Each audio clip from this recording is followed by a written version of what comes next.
en sorte qu'une fois produit, le déchet en question disparaisse avec le moins d'impact possible. La gestion des déchets doit impérativement être au cœur des actions que nous pourrons mener pour une économie circulaire responsable sur notre territoire. L'économie circulaire est un maillon essentiel de la transition écologique.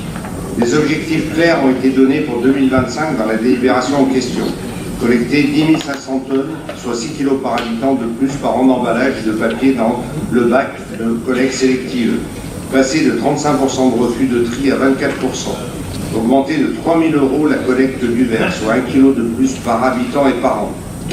Au-delà de ces objectifs sur la gestion des déchets ménagers et assimilés, certaines thématiques particulières relatives à la prévention des déchets ont connu une montée en puissance depuis 2015.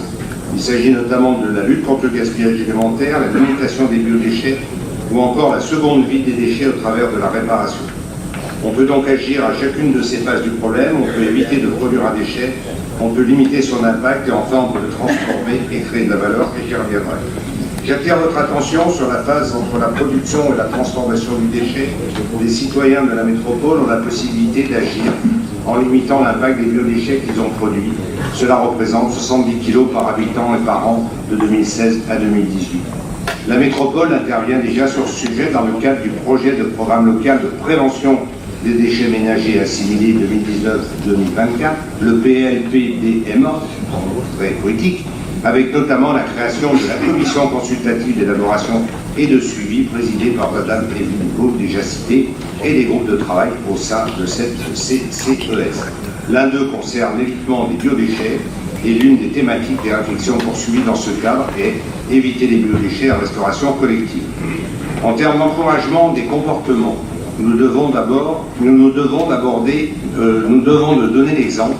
Et c'est ce qui est fait au niveau de la métropole avec la gestion des biodéchets au restaurant administratif, avec un certain nombre de dispositifs techniques.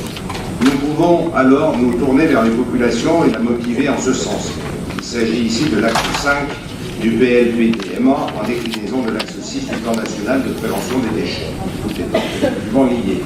La métropole encourage ainsi ses citoyens à agir activement avec des actions de gestion de proximité des biodéchets, comme promouvoir le compostage individuel, mettre en place des sites de compostage partagés et ou en favoriser leur installation quand cela est possible dans l'espace public, favoriser la création d'un service global de broyage et de récupération du broyat. Les compostages, c'est aussi l'action initiée par les métropoles dans les écoles et nous en sommes chez nous bénéficiaires. Généraliser aussi la gestion différenciée des espaces verts et promouvoir l'éco-jardinage.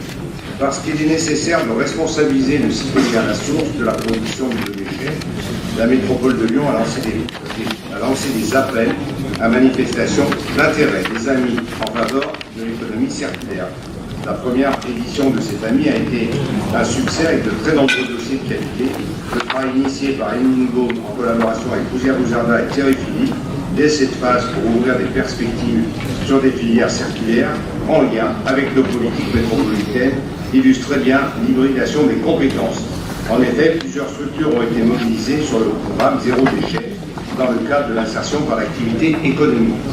Ce premier ami a permis de soutenir et de donner plus de visibilité à l'action de certaines structures, telles que l'association Les Détrivores. L'association a mis en place une solution innovante de collecte et de compostage des biodéchets de restaurants collectifs et traditionnels. Au total, les projets retenus lors du premier ami doivent créer plus de 20 emplois lors de la première année et d'éviter ou de détourner plus de 700 tonnes de déchets, emplois pour la souligner Evelyne Gault, non délocalisables et locaux. La métropole a la volonté ferme d'agir sur ce point. Elle n'a pas attendu 2018 pour le faire, puisqu'en 2015, déjà le Grand Lyon a collecté et valorisé par compostage 30 800 tonnes de déchets verts. Un tonnage élevé qui contribue pour 25% au taux de recyclage de la métropole. Ainsi, cette volonté d'agir a permis d'aboutir au projet de programme local de prévention des déchets ménagers assimilés 2019-2024, je le rappelle, au sein de laquelle nous pourrons bien entendu sensibiliser les établissements et les différents publics et faire de la pédagogie en intensifiant les campagnes de communication. Viser également à une homogénéisation des gestes de tri des biodéchets sur le territoire métropolitain national en lien avec le plan national de prévention des déchets. Et pour rassurer mon collègue Boudou, on est bien une métropole d'avenir, puisqu'il faut relier ça, mais voilà, malheureusement, à relier cela au diagnostic que vient de lancer la métropole pour la production d'énergie renouvelable avec l'utilisation des biodéchets, comme quoi tout est lié. Je suis confiant quant à la capacité de notre métropole à encourager et permettre un vrai changement des comportements sur la gestion des biodéchets. Nous souhaitons être acteurs responsables de la transition écologique.